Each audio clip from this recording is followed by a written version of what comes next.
So back when I started watching anime again a few years back, I remember watching 3 shows in particular when I started back again. Those are Black Clover, My Hero Academia, and Fire Force. I remember specifically watching Fire Force and I hit it with the Chicago Classic. I was like, this shit decent, fuck. And it was. It was decent, I ain't gonna lie. I was damn near a shonen only nigga at that point, and all I was really looking for was fights anyway.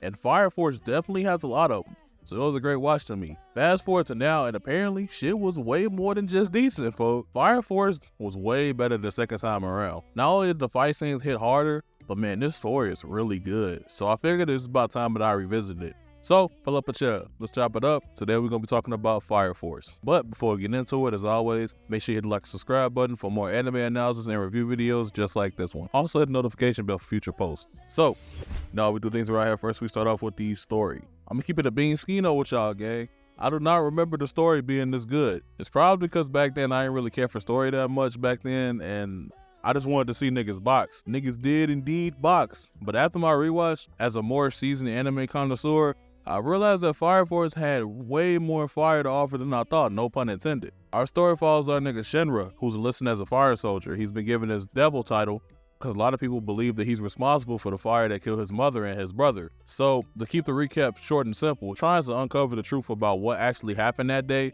and he runs to something that's way bigger going on in the background on the way to that conclusion. There are lots, and I mean a lot of good plot elements and golden moments in this show, so I'm gonna try to get through as many of them as I can. First off, I love all the mystery behind Shinra and all of the Adola bursts and the evangelists and shit. I love the mystery behind it. I feel like at this point in the story, we've learned so much about them, but yet we still know very little. Like, it's just the tip of the iceberg.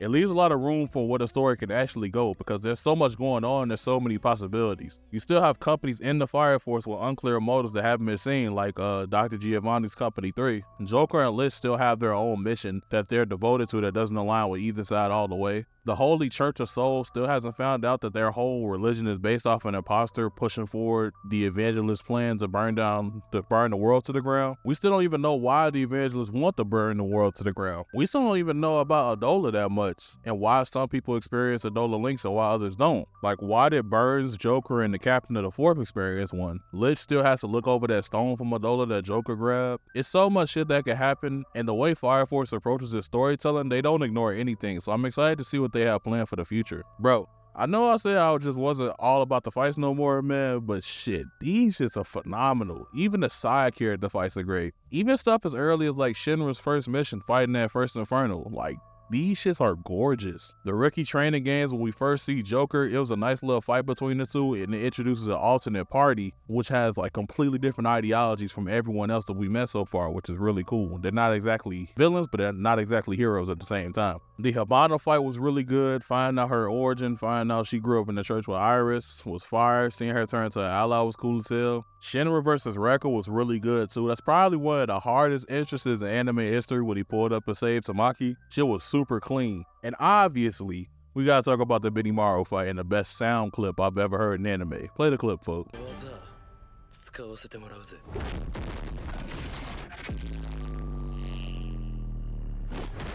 That shit is music to my ears.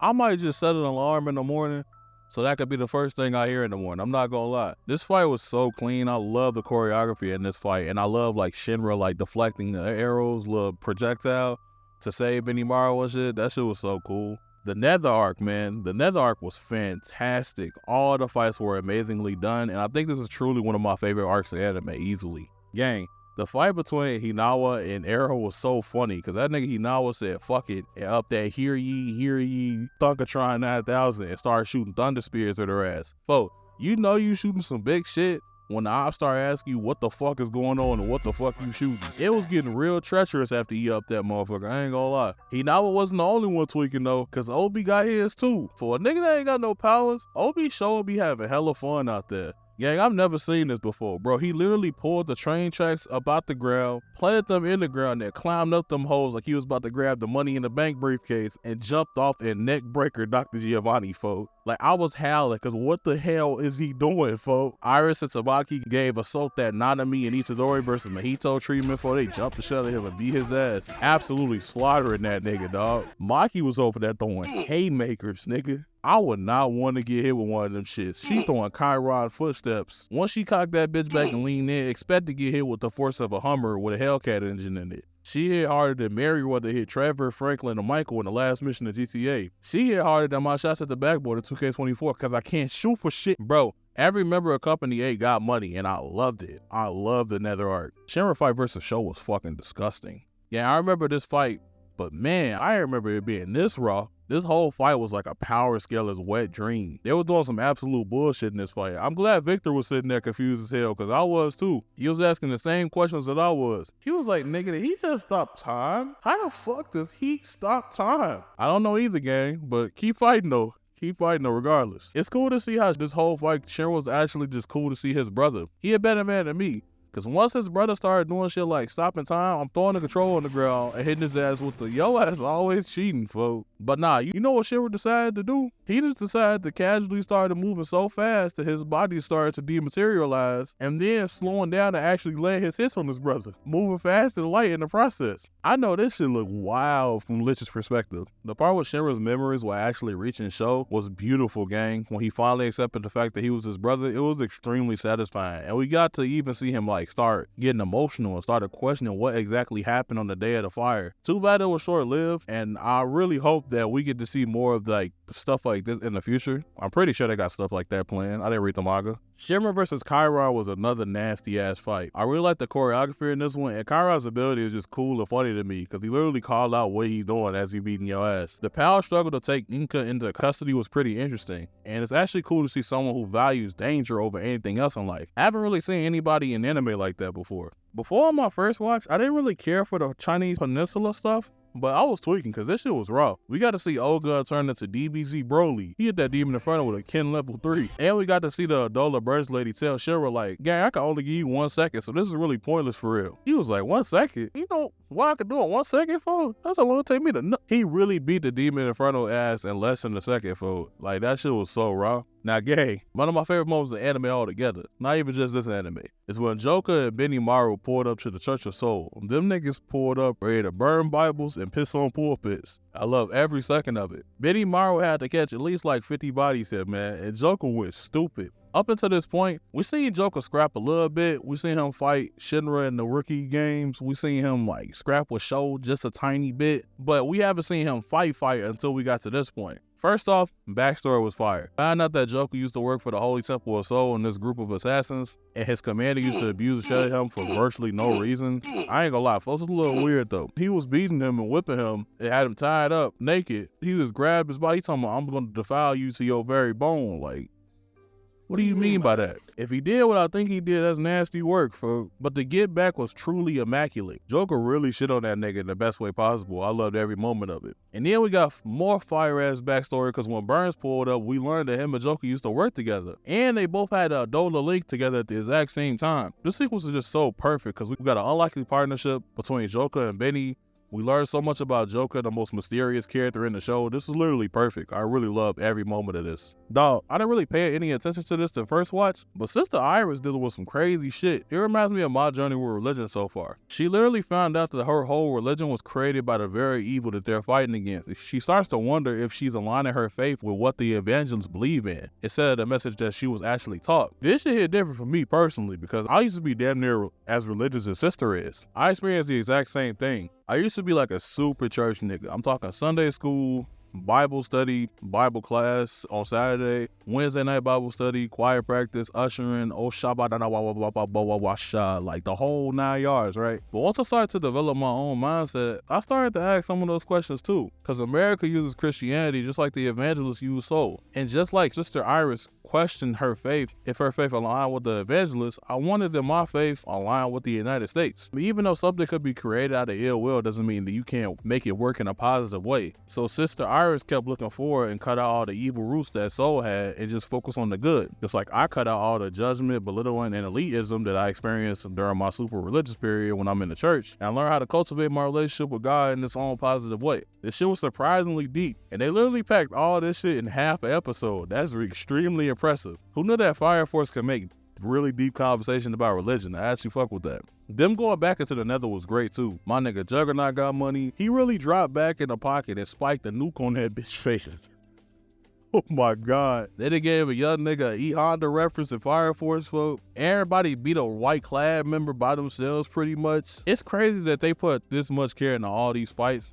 Not even just like the main character ones, and it really makes me happy. The Shimra and Arthur fight versus Giovanni was hard. Giovanni let out an interesting detail and letting us know that the only way you can have an Adola link is if you're an Adola burst or if you had a connection with Adola before. And to end it all, Maki came back in the company 8 and saved the day. And I'm glad Maki's back because I actually really like her as a character. The setup for the next season is really crazy too, gang. The captain of the 4th is dead. Shimra, Arthur, and Tamaki just got fat-ass power-ups. Betty Maru was now cooperative to the Empire, and the Evangelists are about to do some more shit this next season. This next season gonna be juking, and I cannot wait. The story of Fire Force is godlike so far. I love what they doing, and I love the Soul Eater reference at the end. I cannot wait to get to the end of this story. Now, let's move on to characters and character interactions. One thing I love about Fire Force is that they don't waste characters at all. Every character has some sort of significance, and some of the characters that you think you're never gonna see again still affect the story, which is really cool to me. Let's run through a few. Shenra's a really good MC. I genuinely think that he has a decent amount of depth to him. He does the whole typical I want to be a hero thing, but it doesn't feel generic because of his origin. Shenra's been lied to about what happened to his mother and his brother for a long ass time at this point.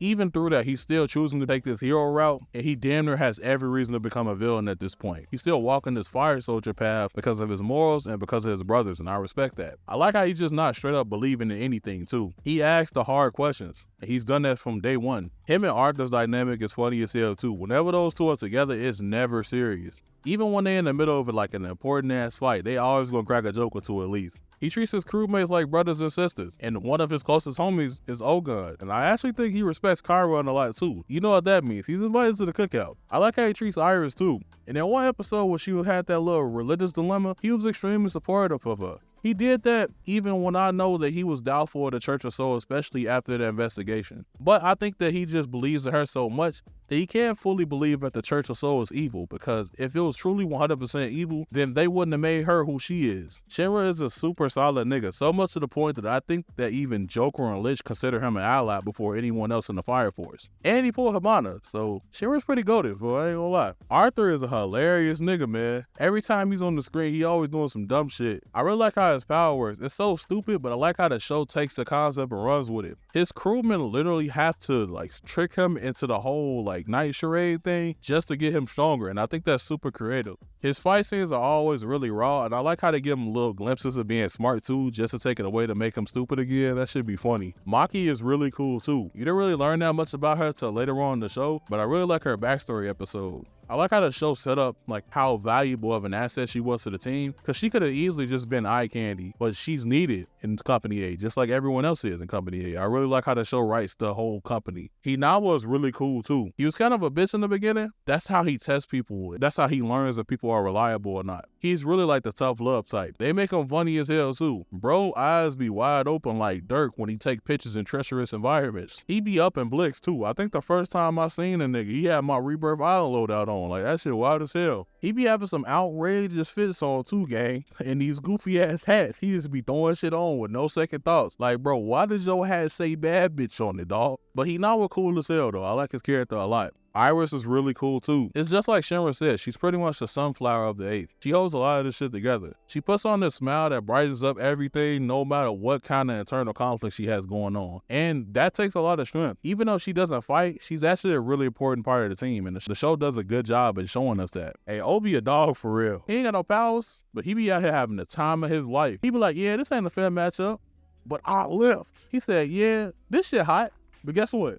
I lift. He really like a WWE wrestler trapped in the wrong universe, folks. He's a really cool nigga, I'm not gonna lie. He just started the 8th just to have the resources to stay true to his goal of helping people. That's his whole point of starting the 8th. And he recruited a very diverse group of people, showing that he could pretty much get along with anybody. Obi's a really cool dude. I really like how he's so strong in the show where niggas can stop time. Like, I think that's kind of crazy. He has no powers, but he still holds his own in the show where niggas got abilities like that. Tamaki is solid too. She makes up for the majority of the fan service in the show, but shit, ain't no problem with me. But I like how the show let us know that that isn't all she is though. She's actually pretty strong, and they let us know even more by having her go train with Betty Maru. And she just got another power-up, so she's going to be even more of a valuable asset to the team in the future. She's already pretty valuable now. Fire Force does a lot of justice for its female characters. I do like that about this show. Vulcan is extremely cool too. He another funny nigga. He's super valuable to the team, and without his gadgets, they probably would have died a while ago. He's smooth as hell too. He macked up Lisa in the nether something serious. She said, "You look stupid in that coat." He hit her ass with the, "As usual, you look good in anything."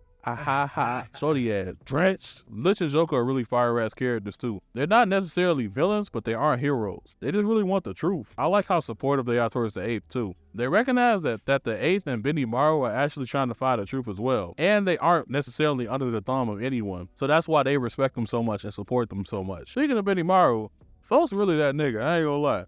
He's super rebellious, he cool as hell, probably the strongest nigga in the show. His fight scenes are easily some of the best ones. I like how willing he is to teach Arthur and Shimra, because I think that he kind of views them as annoying little brothers at this point in the show. Him and Joker, bro, is a godlike duo. And I really like how unserious he is most of the time too. He be cracking jokes, and I low-key fuck with it. I like his leadership style too. He doesn't really sweat the little things, and he does things way differently than tradition has taught him. He just cares about the 7th and the 8th and the safety of his people at the end of the day. He holds on to his own ideals, but not to the point where you can say that he's stubborn. He's a really cool and balanced character. I love Benny Maru, I ain't gonna lie. All the characters in the show are significant. Even characters like Rekka popped up later in the form of like Natsuku's trauma, which is really cool. It don't waste anyone. There's so many cool niggas to talk about, man. Ogun's raw as hell. Kiron from Company 1 is raw. Burns is raw. Conroe is raw. Hibana's raw. It's literally an abundance of good ass characters in Fire Force. And shouts out to the manga authors for creating all of them. Shouts out to the entire voice cast. Everyone's performance on this was amazing. Let's move on to looks, presentation, and music. I think it's pretty safe to say that David Production did they shit on this one.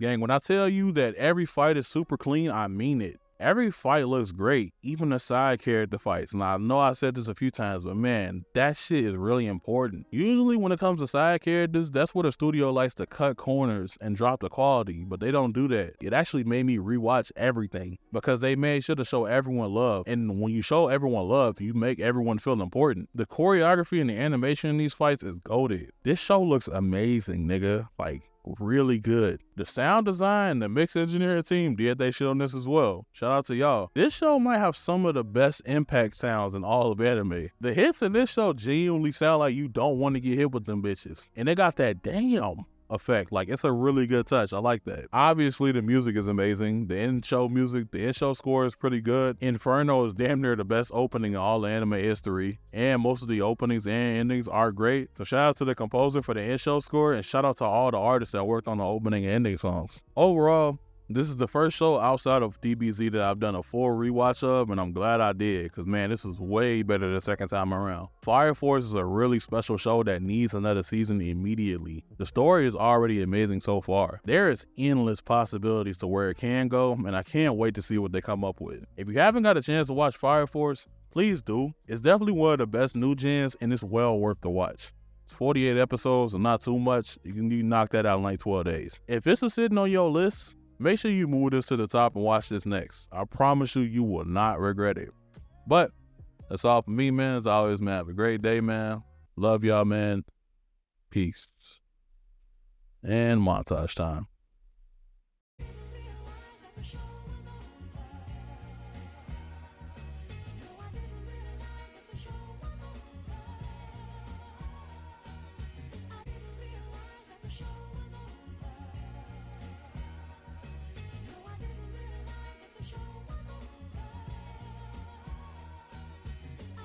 本日から第8特殊消防艦隊に配属されました。第3世代消防艦新楽日下部です。この男は何か知っていそうでした。大隊長、特殊消防隊は何かを隠しているんですか？身寄りのない修道院のみんなにとって姉さんは憧れでした。第8の精神は結成した時と変わらない。鎮魂する弔人へ敬意と祈りを、生きる人に炎からの解放を、人の命を大切に。しかし、よくこんな怪しいやつについていく気になったな。お前、相当変わってるぜ。ああ、そいつはお前が怪しいからこそだ。身元へ至る者たちに洗礼の恵みを。西洋教を起こしたのは伝道者。私が信じ捧げているものは一体。確かに迷惑極まりないけど、自分で隅に行く必要ねえだろ。見てみろ、あのバカ。下っ端のくせにいつもお誕生日席に居座るんだぜ。 If you made it to the end of this video, thank you. I've done this for 40 shows now, so if you want any other videos like this, you can click right here at the top. There's a full playlist right there for you. Have a great day, man. Love y'all.